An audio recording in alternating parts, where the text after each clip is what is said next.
First thing first, take your pattern and cut out to pieces either by hand or by your cutting machine. You can also use your cutting machine to create a stencil. Wait a minute. You're not going to tell them how they can get the pattern for free? Well, I'm glad you asked. Just scroll down to the section in the description that says supplies. And if you look further down, it says resources. You'll see two options. First is the pattern you can get for free by subscribing to my free email newsletter. Sweet. Or if you prefer not to give away your email address, you have the option to buy it. Awesome. After cutting out all your pattern pieces, just trace them onto the mulberry paper. Try not to use a pen when tracing the pattern because the ink could show through. And make sure to trace the pattern on the back side. I recommend putting a gap in between each piece. If there's not enough space, it'll make it harder to tear. After you trace the pattern onto the mulberry paper, just tear along the line. Tear along the line, soldier! Do you understand me, soldier? Sir, yes, sir. If your pattern isn't clean, soldier, are you gonna leave it that way, soldier? Sir, no, sir. Will it show up, soldier, if you don't clean it up, soldier? Sir, yes, sir. Now go finish the rest of this video, soldier! To clean it up, all you have to do is pull at the bits that seem to extend further than your pattern. Be careful not to tear off too much. It's better to be safe than sorry. If you don't tear off too much, you can always tear more. But if you tear off too much, you can't go back and fix it.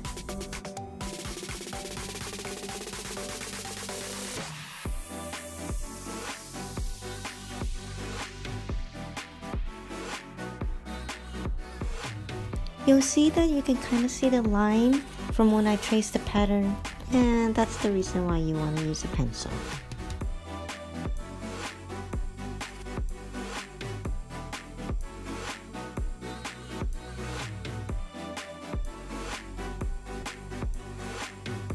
Oh, and if you're making your own 3D tear bear, I'd love for you to share pictures with me.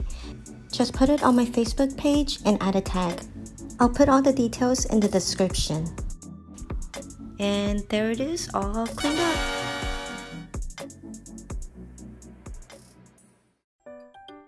Now there are some people that tell you to tear by wetting the mulberry paper and then tearing around it, but I've tried that and I don't like it. I find there's less control when the mulberry paper is wet.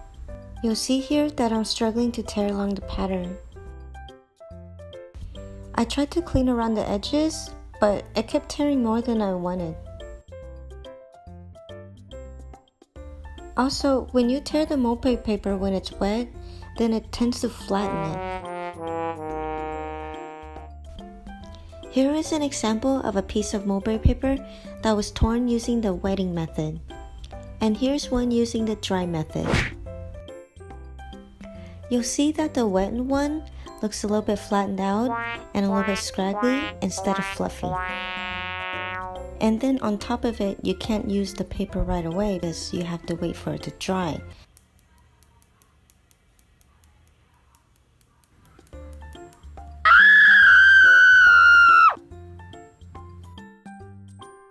Here are all my pieces. I doubled the patterns to make my bear thicker. Sometimes, if I'm making a lot of tear bears, my hand does get tired, so this is when the blade comes in handy. I like to take the blade and score the pattern with it. You don't want to cut all the way through, just score it. This makes it easier to tear, and it also gives it a nice clean look.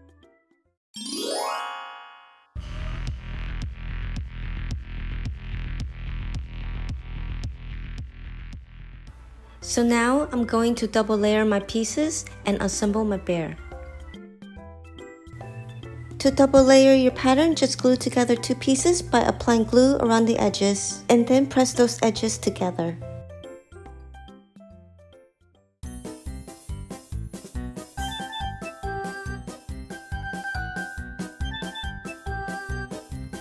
This is when people usually finish up their projects, but I'll show you how to take your bears from 2D to 3D. Oh, but first we have to go to a commercial break.